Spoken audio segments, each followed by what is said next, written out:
今天我们来看一则旧闻，那是发生在1周前的事。中国电商巨头京东即将完成对欧洲最大电子电器连锁店 Saturn 和 MediaMarkt 收购。此举可能在中国几乎无人知晓，但在德国却引起了地震。德语媒体甚至德国国家电视1台及电视2台对此都做了报道。德媒关注的焦点是，面对中国资本的大举进攻，德国应该拒绝还是应该积极应对？因为这本身没有涉及敏感科技及军事技术，估计德国政府不会加以阻拦，但民间反对的声浪其实挺大的。面对他们眼里咄咄逼人的中国，德国人内心其实非常抗拒，也敌视此类正常的收购行为。被京东收购的母公司叫 Ceconomy， 预计每股价格为 4.6 欧元，总价为 22.3 亿欧元，约合180亿人民币，也算很大的手笔了。京东看中的是什么呢？估计是在全欧洲1000多家分店的超级大的营销网络，这样京东可以整合线上及线下市场，直接获得进入大欧洲市场的便利。咱们现在来看看德国时代报的报道。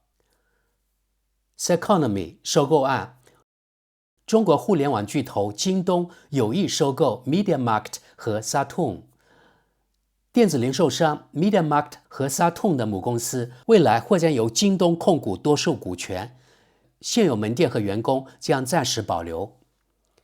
配图说明，中国京东集团入股 Ceconomy， 旨在助力该企业推进数字化。好，朋友们，大家看啊，德国媒体使用配图也非常有心机，至少在我看来，这张照片代表不了京东。可能该媒体是想给读者一个京东很低端又乱糟糟的印象。其他德媒在报道中国时也经常使用一些不太搭界的配图，比如几乎任何关于中国的新闻必定会用习近平的大头照，好像习主席什么都管一样。其实可能他们就想塑造中国的一切都是习说了算的所谓专制国家形象吧。中国科技巨头京东计划收购运营 MediaMarkt 和 Saturn 品牌的电子零售商 Ceconomy， 双方公司已确认达成相关协议，京东将以每股 4.6 欧元的价格发起收购，较该股过去3个月的平均股价溢价约 43%， 按此计算 Ceconomy 估值约为22亿欧元。这家杜塞多夫公司 Ceconomy 的董事会和监事会已批准该收购邀约。几个大股东愿意向京东出售合计 32% 的股份。创始家族 Kellerhaus 将通过其投资公司 Cavalgenta 保留约 25% 的股权。京东宣布已锁定总计约 57% 的股份。该交易预计将于2026年上半年完成，将予以保留品牌。京东在协议中承诺将 Ceconomy 作为独立企业继续运营，未来3年内不会因经营原因解雇员工、关闭门店或干预劳资协议及共同决策权。MediaMarkt 和 Saturn 两大品牌以及杜塞多夫集团总部也将得以保留。该公司首席执行官向路透社表示，这是在正确的时间遇到了正确的伙伴，并强调通过这次合作，我们将获得技术、全球领先的零售专业知识以及无可匹敌的供应链资源。据 Ceconomy 官方数据显示，该集团目前在欧洲运营1030家门店，2023年、2024年财年实现224亿欧元销售额，其中近1/4来自线上渠道。京东的入股将助力集团数字化转型，但双方 IT 系统将保持严格独立。京东还计划建立欧洲技术平台，总部设在中国境外。德国服务行业工会 Verdi 对此所有权变更计划持谨慎态度。Verdi 联邦零售业专业小组负责人格罗斯表示，京东必须承担社会责任，确保德国就业岗位的稳定。鉴于在中国本土市场处境艰难及地缘政治紧张局势加剧，京东正积极寻求在欧洲拓展业务的机会，不仅仅限于已在荷兰和英国开展的现有项目。Ceconomy 于2017年从麦德龙集团分拆上市，但多年来一直面临管理问题和股价下跌困境，直到前首席执行官维尔伯格上任后，公司才重回正轨。维尔伯格于5月转任联邦数字化和现代化国务部长，加入德国总理的内阁。目前他已成为基民盟的党员。好，各位，接着我们看网民评论。第一条评论：贪婪使人丧失理智，将企业卖给中国人，感觉就像对我们利益的背叛。继续往下。如今 Saturn 和 MediaMarkt 早已是城市里仅存的重要电器卖场，至少在鲁尔区如此。卖给中国实际上意味着整个行业实体零售板块的全盘出让。德国居然对此类交易毫无法律约束手段，这实在令人费解。再往下。幸亏首席执行官维尔伯格加入了莫茨总理内阁，但愿他持有公司股票。毕竟基民盟、基社盟在维护公共利益方面的专业能力值得信赖。德国知识点评：其实这位网友是在讽刺现任德国总理及该政党。下一则，欧洲这到底是怎么了？为了短期利益就变卖一切，所有东西都被卖到国外，欧洲正在被清仓大帅卖，这种情况不能再继续下去了，我们正在被推回第三世界。再往下，对我来说，如果 Saturn 和 MediaMarkt 归中国人所有，对我来说，他们就等同于死了。我会去找其他商家。下一则，这下连拼多多品质都能在购买前亲手摸到了。继续往下，报道中有这样一句话：通过这次合作，我们将获得技术、全球领先的零售专业知识以及无可匹敌的供应链资源。于是这位网友这么评论：京东已持有57%的股份，而这位德国前 CEO 还想让我们和他自己相信能获得中国的什么资源？这家德国公司已落入中国人手中。我知道该去哪家店消费了。德国经济被贱卖的趋势仍在继续。那些决策者什么时候才能明白，这只会让我们陷入可悲的依赖。这种依赖在某些关键行业已经对德国乃至更多方面造成极其不利的影响。下一则，我无法评判这个具体案例及其影响，但根据我的观察，中国企业似乎在欧洲长驱直入，而欧洲企业在中国市场却处处受限。这种情况令人深感忧虑。再往下，德国正在自我消亡。下一则，好吧，继亚马逊和 Berkshire AG 之后，这将成为我电子产品采购黑名单上的第3家。现在我还能去哪买东西？本地专卖店实在太贵了。下一则，这种无止境的把欧洲贱卖给中国的行为，什么时候才是个头？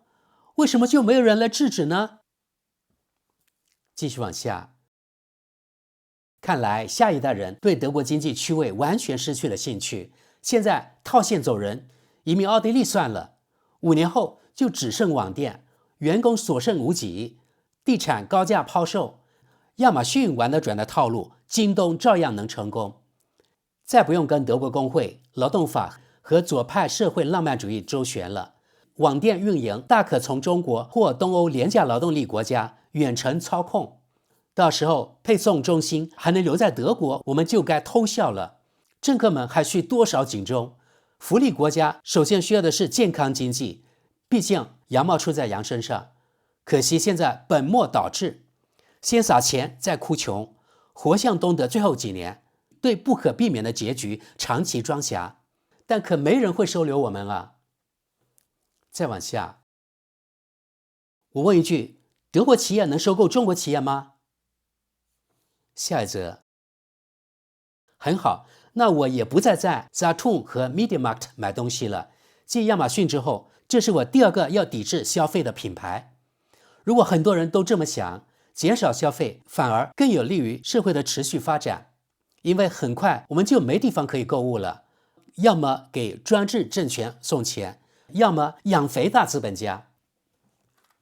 再往下，这个问题确实复杂。一方面，批评和抱怨将企业卖给中国确实很容易，我也这么做。但另一方面，企业某种程度上也始终是其目标客户群的镜子。以前在 MediaMarkt 或 Saturn 购买设备的人，现在有多少因为亚马逊稍微便宜一点就转向了那里？如果我们真的在乎本土企业实体零售店的生存，就必须愿意承担由此带来的更高价格，以抵消对线上购物的成本优势。显然，曾经愿意这么做的人已经不够多了。下一则，我觉得这里歇斯底里的评论挺可笑的。至于这么害怕中国人吗？中国人关心的只是生意而已，可你们非要扯上意识形态。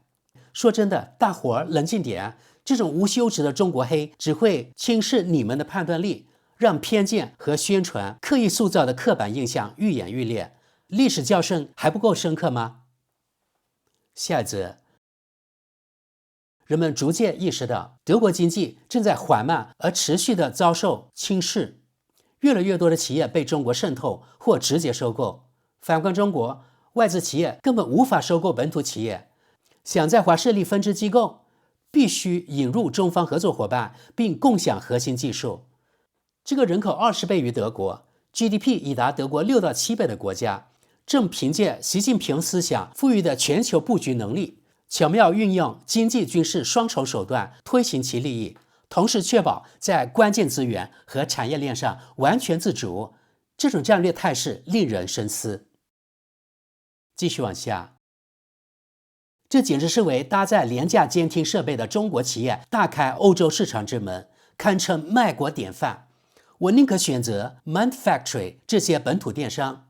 顺便说一句，比亚迪新推出的上帝之眼功能，说白了就是25米精准人脸识别，根本就是街道全方位监控系统。再往下，德国创新力的皇冠明珠居然要卖给中国，简直太荒谬了。下一则，太棒了，这下中国人用他们的德国市场准入证可以倾销连最低标准都达不到的劣质货了。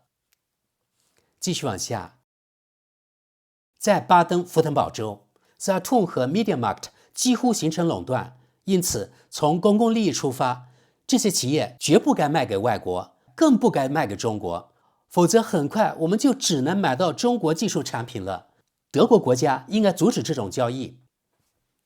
再往下，看来 MediaMarkt、Saturn 很快就会被海尔、美的洗衣机淹没，再也见不到博士、伯克内特这些德国品牌了。这美好新世界的愿景可真够呛。哈哈，朋友们，大家看到了，前面德国网友们几乎一边倒的反对中国企业来控股德国企业。那么接着我们看另一家德国媒体德国世界报的网友评论。第一条评论：我们的文化正在伊斯兰化，我们的企业正在中国化，我们的荣誉与尊严正被廉价出售，我们已一文不值。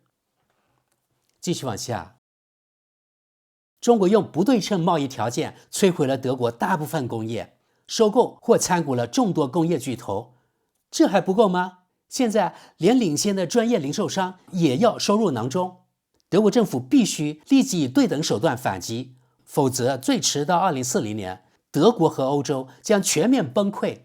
届时，这里只会沦为露天博物馆。德国应该这样做：只允许少数股权投资。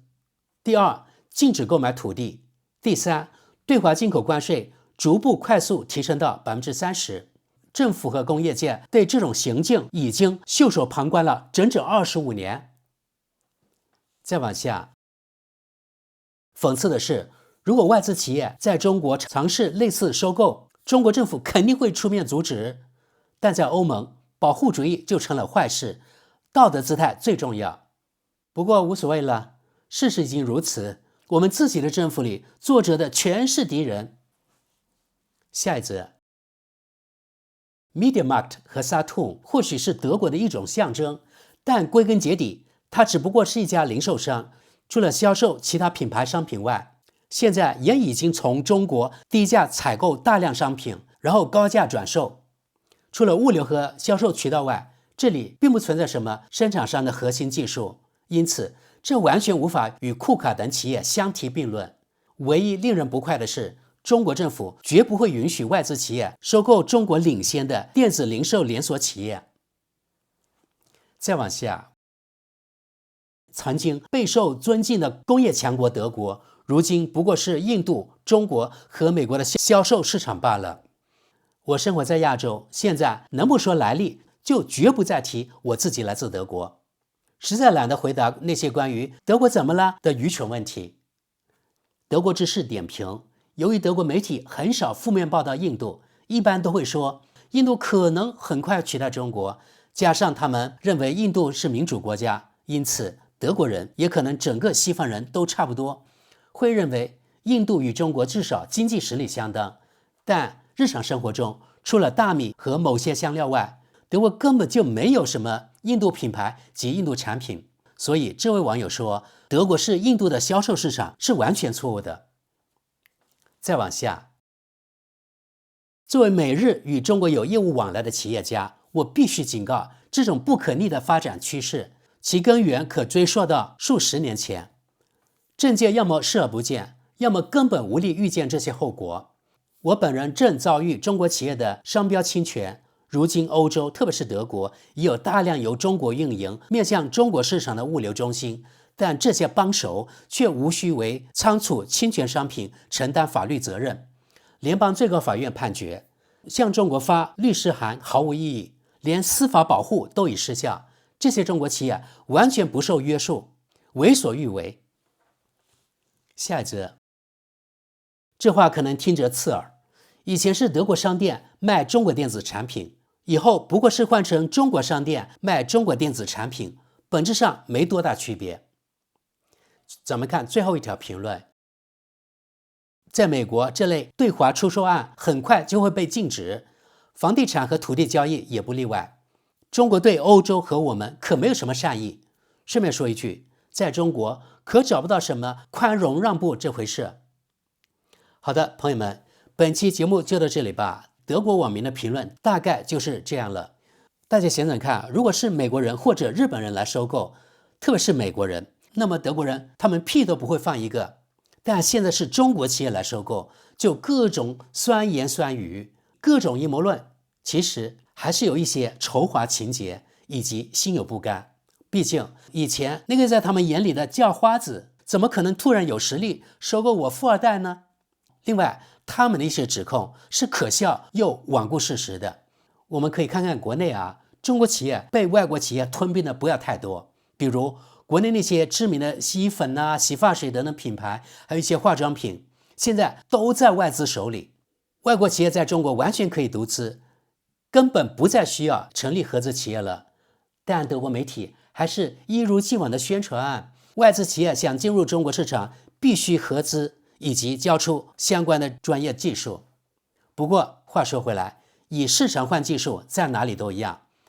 我们可以看到，当前欧盟还大言不惭地要求中国电动车企业交出技术，以换取降低关税。你们看看，西方人双标起来也是没谁了。